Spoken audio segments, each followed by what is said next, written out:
Assalamualaikum warahmatullahi wabarakatuh. Selamat pagi, salam sejahtera bagi kita semuanya. Om Swastiastu, Namo Buddhaya, salam kebajikan. Bapak Ibu hadirin, serta para narasumber Indonesia Re-International Conference 2024 yang berbahagia.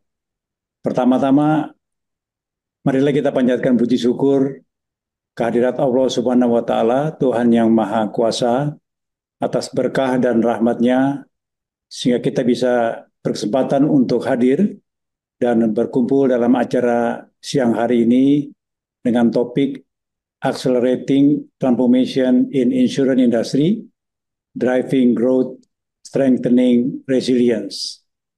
Apresiasi kami sampaikan kepada PT Reasuransi Indonesia Utama atas penyelenggaraan acara ini, dan kami berharap kegiatan ini dapat memperkuat jalinan sinergi, koordinasi, dan komunikasi di antara seluruh stakeholder terkait di industri asuransi dan reasuransi.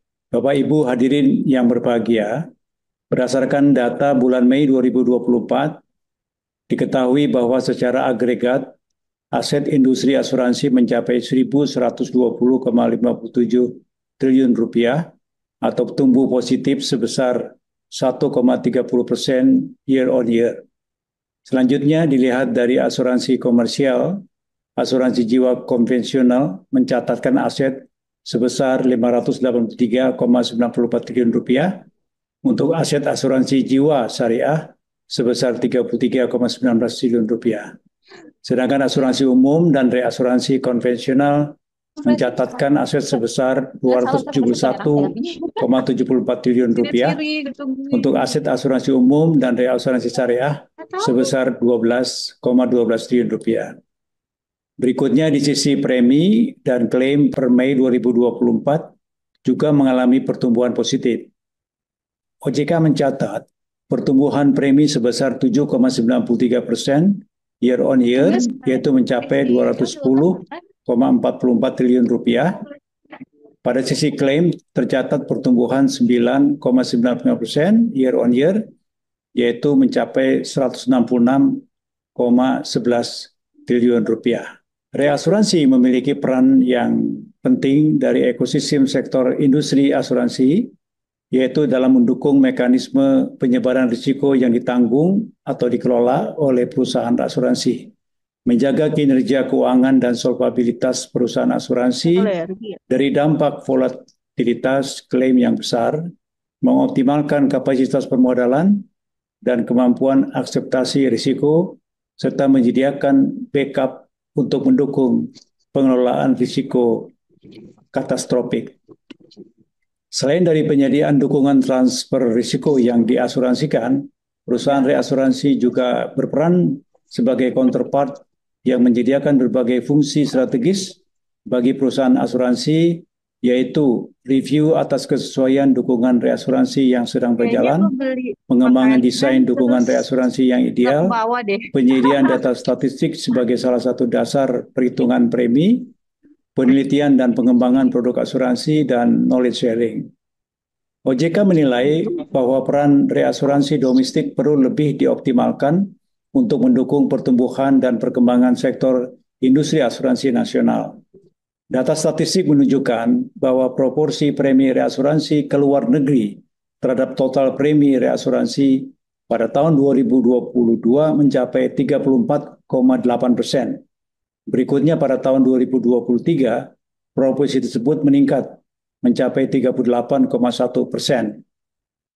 Selain itu, neraca pembayaran untuk sektor asuransi tercatat masih negatif akibat transaksi reasuransi ke luar negeri yang lebih besar jika dibandingkan dengan transaksi reasuransi yang masuk ke dalam negeri. Pada tahun 2023, neraca pembayaran sektor asuransi tercatat sebesar minus 10,2 triliun rupiah atau meningkat 28,22% dibandingkan dengan nilai defisit pada tahun 2022 yang tercatat sebesar minus 7,95 triliun rupiah. Rangkaian data statistik tersebut merupakan indikasi bahwa struktur industri asuransi yang sehat saat ini oleh pelaku lokal masih perlu dikembangkan secara optimal dan berkelanjutan. Bapak, Ibu, serta hadirin yang berbahagia, untuk merespon berbagai tantangan dalam rangka mendorong pengembangan sektor industri perasuransian nasional, OJK bersama-sama dengan seluruh stakeholders telah menerbitkan buku Peta Jalan Pengembangan dan Penguatan Perasuransian Indonesia 2023-2027. Peta jalan perasuransian tersebut disusun dengan visi mewujudkan industri asuransi yang sehat, efisien, dan berintegritas, memperkuat perlindungan konsumen dan masyarakat, serta mendukung pertumbuhan ekonomi.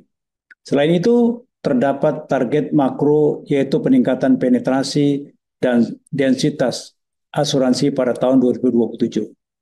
Visi tersebut akan dicapai melalui 4 pilar atau kerangka kerja dan akan diimplementasikan ke dalam 3 fase, yaitu fase penguatan fondasi untuk tahun 2023-2024, fase mengkonsolidasikan dan menciptakan momentum untuk tahun 2025-2026, serta fase penyesuaian dan pertumbuhan pada tahun 2027.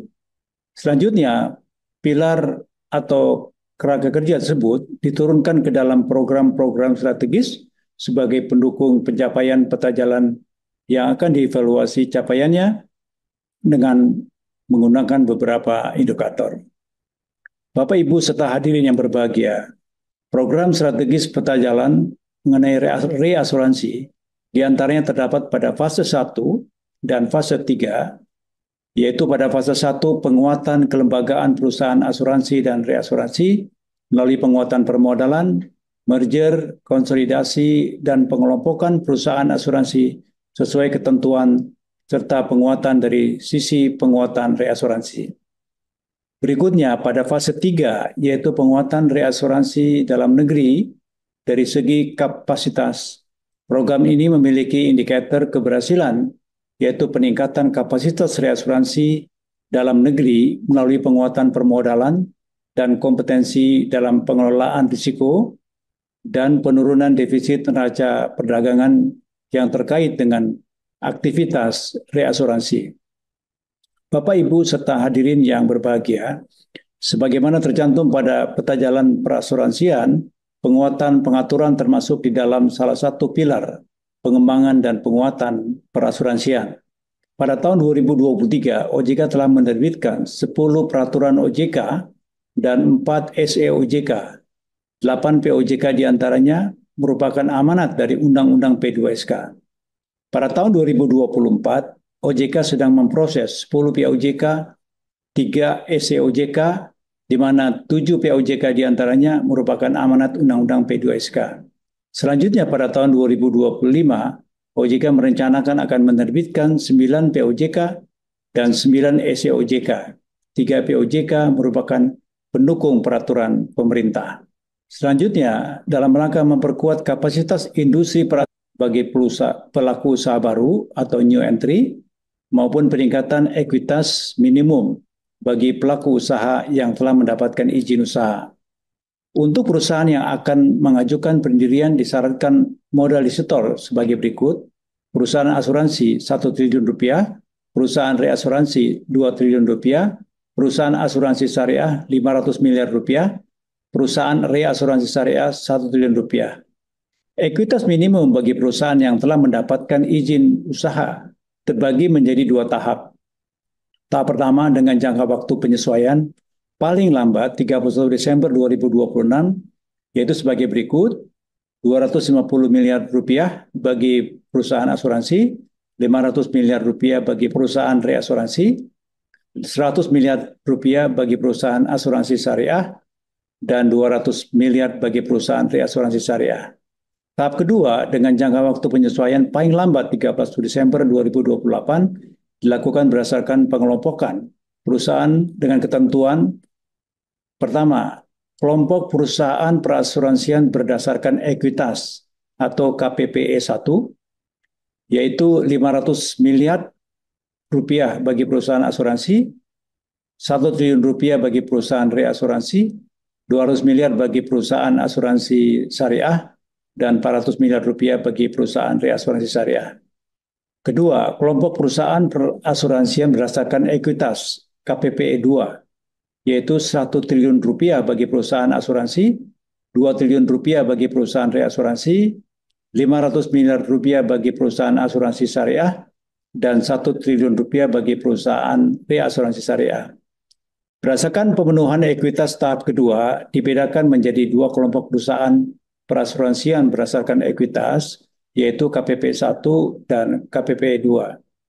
KPP 1 dilarang menyelenggarakan kegiatan usaha dan atau produk asuransi selain kegiatan usaha dan atau produk asuransi sederhana. Sedangkan KPP 2 dapat menyelenggarakan seluruh kegiatan usaha atau produk asuransi. Bapak, Ibu, serta hadirin yang berbahagia, sebagaimana kita ketahui bersama, Undang-Undang P2SK telah disahkan. Oleh karena itu, amanat dari undang-undang tersebut harus kita kerjakan. Berikut adalah beberapa di antara program strategis peta jalan perasuransian yang merupakan amanat Undang-Undang P2SK. Pertama, pengembangan produk asuransi. Program ini memiliki indikator keberhasilan, yaitu telah terdapatnya asuransi wajib sesuai kebutuhan dan terselenggaranya asuransi bencana. Kedua, program penjaminan polis PPP. Indikator keberhasilannya adalah tentu saja telah siapnya komponen peluncuran PPP termasuk peraturan dan infrastruktur. Spin-off unit bisnis asuransi syariah, indikatornya adalah 100% usaha syariah memenuhi ketentuan spin-off. Keempat, kejelasan ruang lingkup usaha, yaitu produk asuransi yang berkaitan dengan kegiatan perkreditan.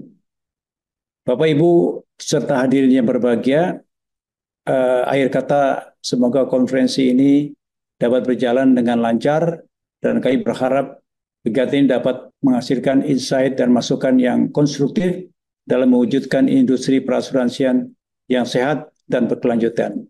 Demikian sambutan dari kami. Wassalamualaikum warahmatullahi wabarakatuh. Om Santi Santi Santi Om.